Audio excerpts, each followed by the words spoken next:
तो चलिए team Trump से आपका परिचय कराने के साथ साथ उस मुद्दे पर भी बात करते हैं जिस पर ट्रंप को लेकर अक्सर चर्चा होती है, यानी ट्रंप के पास आखिर कितनी दौलत है। डोनाल्ड ट्रंप की गिनती यूं तो अमेरिका के अरबपतियों में बरसों से होती आई है, लेकिन 2016 में जब उन्होंने राष्ट्रपति पद की रेस जीती तो उनकी और उनके परिवार की संपत्तियों में जबरदस्त उछाल आया।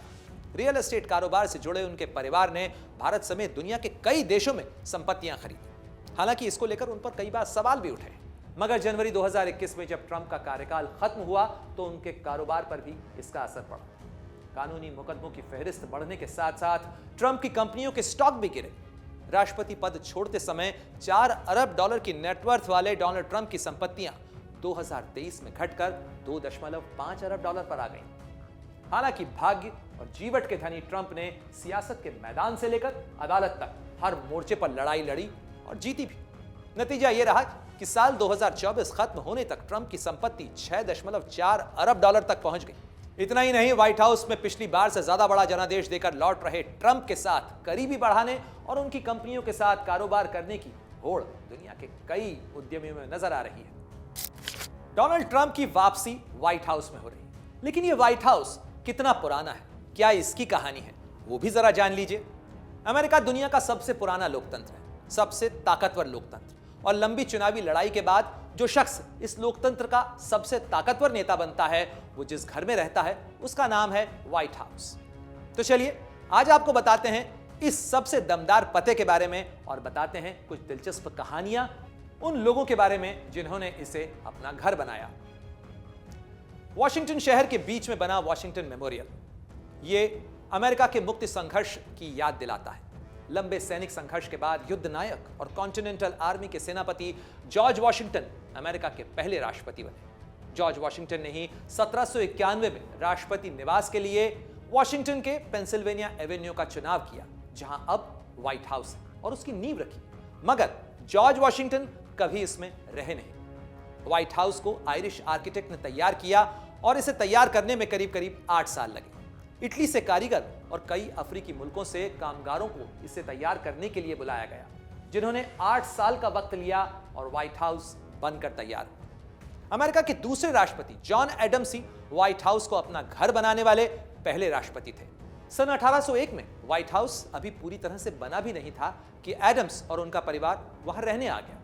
मगर एडम्स परिवार इस घर में रहने वाला पहला परिवार तो था, शायद सबसे कम वक्त तक रहने वाला भी उनका ही परिवार था, क्योंकि इस घर में आने के 1 साल बाद ही एडम्स का कार्यकाल समाप्त हो गया। रोचक बात है कि अमेरिका में राष्ट्रपतियों के नाम पर कई शहर हैं, कई इमारतें हैं, एयरपोर्ट के नाम उनके नामों पर रखे गए हैं, कई स्मारक बनाए गए हैं, यहां तक कि युद्धपोत के नाम भी कई अमेरिकी राष्ट्रपतियों के नाम पर रखे गए हैं। खासतौर पर राजधानी वॉशिंगटन में उनकी स्मृतियों को संजोया गया है। मगर जॉन एडम्स एकमात्र ऐसे राष्ट्रपति रहे अमेरिका के जिनके नाम पर वॉशिंगटन में न तो कोई स्मारक है न कोई चिन्ह। व्हाइट हाउस करीब 55,000 वर्ग फीट में फैला है और 6 तलों वाली यह सफेद इमारत अमेरिका ही नहीं, दुनिया के सबसे ताकतवर पते में से एक है। 1800 से लेकर अब तक 45 राष्ट्रपतियों का यह घर रहा है। इस इमारत ने अमेरिका और दुनिया की तारीख के कई उतार चढ़ाव देखे हैं। इसकी अपनी कहानी भी कम दिलचस्प नहीं है। इसमें रहने वाले बदलते रहे तो बदलता रहा इस इमारत का नाम भी और इसकी शक्ल भी। बस नहीं बदला है तो केवल इसका सफेद रंग। बीते 220 से ज्यादा सालों में यह हाउस रहा है हमेशा व्हाइट। लेकिन एक बार ऐसा भी हुआ कि इसकी रंगत भयानक आग के कारण काली पड़ गई थी। 1814 में अंग्रेज सेना ने इस शानदार इमारत को आग के हवाले कर दिया था। बात अगस्त 1814 की है, जब एक दिन अमेरिकी राष्ट्रपति जेम्स मैडिसन मैदान जंग से लौटे तो खबर मिली कि व्हाइट हाउस पर हमले के खतरे को देखते हुए उनकी पत्नी डॉली एक सुरक्षित स्थान पर चली गई हैं। मैडिसन भी व्हाइट हाउस छोड़कर चले गए। पीछे से आए अंग्रेज सैनिकों ने पहले तो व्हाइट हाउस में जमकर दावत उड़ाई और फिर व्हाइट हाउस को आग के हवाले कर दिया। इस व्हाइट हाउस के सारे खिड़की दरवाजे धू धू कर जलते रहे और चिमनी की तरह आग और धुआं उगलते रहे। जाहिर है इस अग्निकांड के बाद अमेरिका की शान कहलाने वाले इस व्हाइट हाउस को एक बार फिर बनाने की कवायद शुरू हुई। इसके लिए व्हाइट हाउस बनाने वाले मूल आर्किटेक्ट होवन को फिर से बुलाया गया और फिर से तैयार किया गया वॉशिंगटन डीसी के पेंसिल्वेनिया एवेन्यू पर मौजूद व्हाइट हाउस को। व्हाइट हाउस का नाम भी बदलते वक्त के साथ बदलता रहा है। पहले इसे एग्जीक्यूटिव मेंशन कहा जाता था, फिर बाद में इसका नाम प्रेसिडेंशियल पैलेस कर दिया गया। मगर 1901 में थियोडर रूजवेल्ट ने इसे नाम दिया व्हाइट हाउस। आज जिस शक्ल में हम व्हाइट हाउस को देखते हैं उसमें 132 कमरे हैं, 35 बाथरूम, 6 मंजिला रिहाइश इसमें शामिल है। इसके अलावा इसमें करीब 412 दरवाजे हैं, 147 खिड़कियां, 8 सीढ़ियां और 3 लिफ्ट लगी है। साथ ही इसमें है शानदार किचन, यहां तक कि अपने शहद उत्पादन की भी व्हाइट हाउस के पास एक अलग व्यवस्था है। व्हाइट हाउस के किचन में एक साथ 140 मेहमानों की दावत का इंतजाम रहता है। अमेरिका के हर राष्ट्रपति के साथ व्हाइट हाउस की किताब में कोई न कोई नया पन्ना जरूर जुड़ा। थियोडोर रूजवेल्ट ने इसे नाम दिया व्हाइट हाउस, तो वहीं उनके उत्तराधिकारी विलियम होवर्ड टेफ्ट ने वेस्ट विंग में बनाया ओवल ऑफिस, वो जगह जहां अमेरिकी राष्ट्रपति का दफ्तर है। बिल क्लिंटन पहले अमेरिकी राष्ट्रपति बने जिन्होंने व्हाइट हाउस को इंटरनेट से जोड़ा। वहीं बराक ओबामा व्हाइट हाउस पर रहने वाले पहले ऐसे राष्ट्रपति माने जाते हैं जो बेहद ज्यादा टेक्नोलॉजी पसंद थे। जो बाइडेन और डोनाल्ड ट्रंप व्हाइट हाउस में रहने वाले सबसे उम्रदराज राष्ट्रपति। व्हाइट हाउस में 20 जनवरी का दिन एक ऐसी तारीख है जब एक राष्ट्रपति वहां सुबह बिताता है तो दूसरा राष्ट्रपति रात गुजारने पहुंच जाता है और अगले 4 साल तक फिर इसे अपना घर बनाता है।